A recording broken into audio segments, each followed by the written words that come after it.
Yeah. I'm thrilled to be joined by none other than Neil Channing himself, who was in the thick of it. Neil, you didn't deserve to be kicked off this table. What were they thinking? I mean, the 3-4 of hearts, head up pot, check fold. You were doing your best in there. I don't know. I didn't get dealt too many good hands, I think, but I don't know. It's hard to tell sometimes. I was never feeling totally happy in that game for some reason. I can tell you I could pick 4 seats on that table I'd rather have sat in. Do you mind? Yeah, play the doctor. If not this time, I will get the internet to work with. There's going to be some action here because, you know, these are the kind of hands that, you know, Alec Torelli here with a 9-7 suited. These are the kind of hands I would have liked to have been getting dealt a bit more. They're kind of middly ones with a bit of prospects to them, you know. And, what's happened here? Tilly straddled for 100. Torelli made it 3. Couple calls. Tony G 1300 on the button. It's brought DeWolf in with the ace queen suited, and that then brought everybody else in. Yeah. It's kind of like pins, isn't it? They just everybody lines up to call. Yeah, of course, because you know, yeah, if it's a small bet like 300 or something, you know that after 3 or 4 people are called, somebody might do a big squeeze. They might bet like 3,000, 4,000, and everyone has to fold. But when it's a bigger one like 1,300, if someone wants to do a big squeeze now, they have to do like 8,000, 9,000. And where's the credibility really in just calling the 300, and then when it gets back to you and it's 1,300 more, suddenly putting in 9,000, there isn't any. So you kind of know that the other people are all just going to call behind you in this situation. So you kind of feel like if you're the third person like Sam Trickett, you can call because you know that probably if you call, yeah, Viffa's going to call, Jennifer's going to call, and suddenly you're going to be in a 5-way pot. Obviously, you're looking for a miracle with a hand like Queen 10. Are you in love with the way Trickett and DeWolf have played this? I mean, they're the two kind of legitimate hands in the blinds, and they've checked, obviously, maybe the intention of raising here or something. Yeah, of course. But it's going to be a free card 7 ways. Well, obviously, it's a 7-way pot. If you're the first to speak on the flop and you flop top pair, and there's, you know, flush draw out there, you might think to yourself, well, I'm going to have a check. I'll let someone else sort out the pot by making it heads up, and I'll see how the other people react to that. That's what Roland was thinking. Sam was thinking, well, I could bet. You missed a nice part. You know, if one of these guys had like, you know, 10 or 12,000 in front of them, it'd be nice to just shove in and get it over with. Yeah. But they're deep here, aren't they? Well, this is the thing, isn't it? I mean, Sam could have had a little bit on the flop, but he probably thinks to himself, I don't want to bet someone raises, someone re-raises, I have to throw away my hand.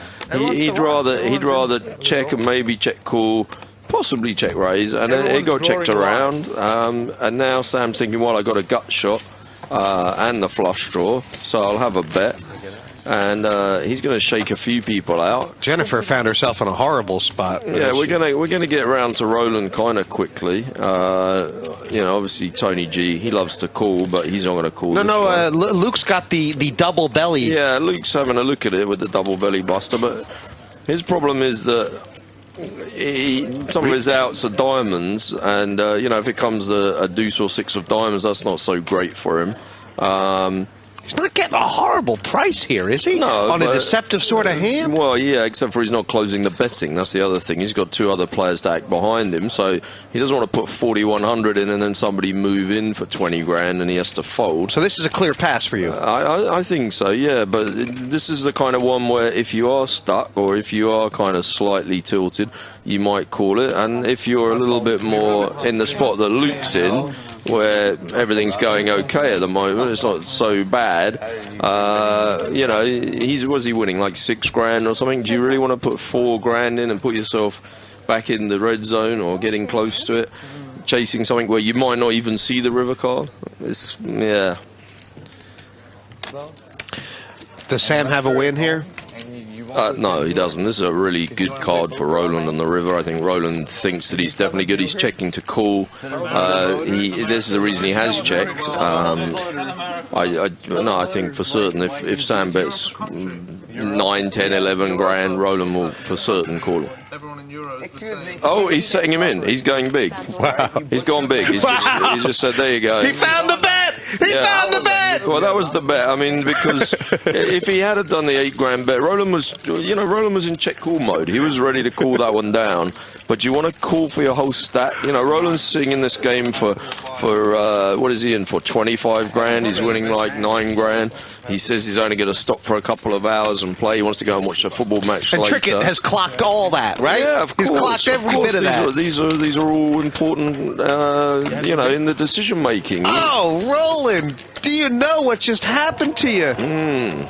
And, oh, man, it's really exploitable the way he's played that if you're prepared to fold the blank river, right? Well, it looked like a perfect river card for him. I mean, obviously, I can tell you Roland's thinking. He's thinking to himself, well, I haven't really put that much in this pot. I really under-rep my hand, so I'm giving my opponents opportunities to bluff me here. I'm not supposed to have a hand as strong as ace-queen. I didn't bet the flop. I didn't bet the turn. I played it like I got a bit of a half-hearted one here. Maybe I had a bit of a pair and a draw or something like that. And having under-rep your hand, it's one of those ones where you sort of say, well, I didn't go to the wedding, so I'm not going to go to the funeral. If I'd have played it strongly throughout, I got to go with it. Yeah, but against a guy like Trickett, can you call the turn and pass the river? Well, this is why 4,100. This is why Sam's a good player, isn't it? Because he is capable of setting you in for 33,000 into a 17,000 pot with absolutely nothing.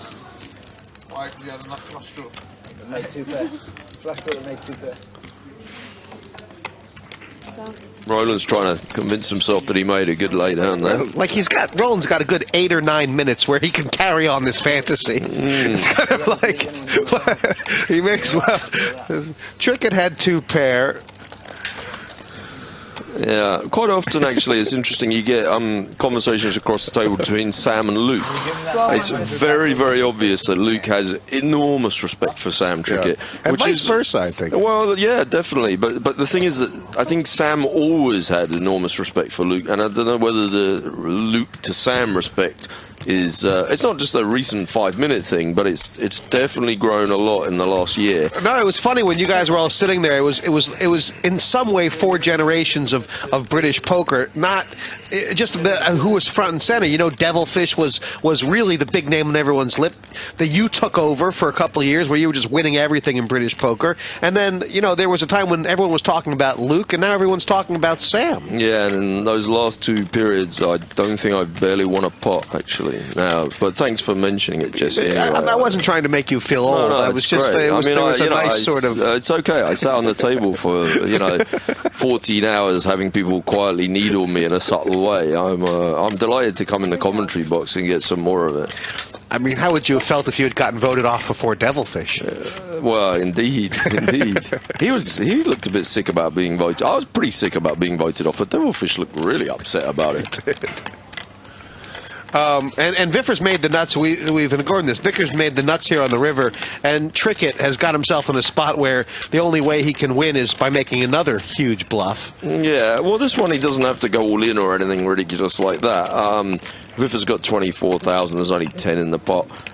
He can ask him a question, can't he? And if he tries to test him for 7, 8, 9 grand, that's going to do just the same job.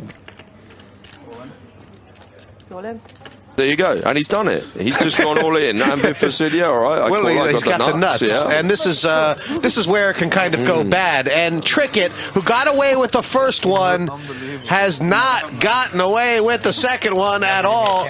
Well, I can tell you, he probably wouldn't have done the second one if he hadn't gotten away with the first one. He's feeling all good about it because the previous one worked, and he thought, well, why change a winning system? I'm shoving people around.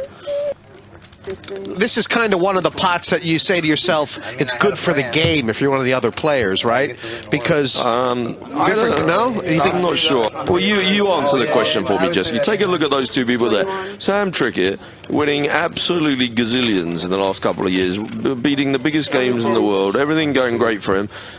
David Pete on the right, a great player, hasn't slept for a couple of days, looking like he might have slightly been coming unhinged. I think the others wanted Viffa to lose the pot, for sure.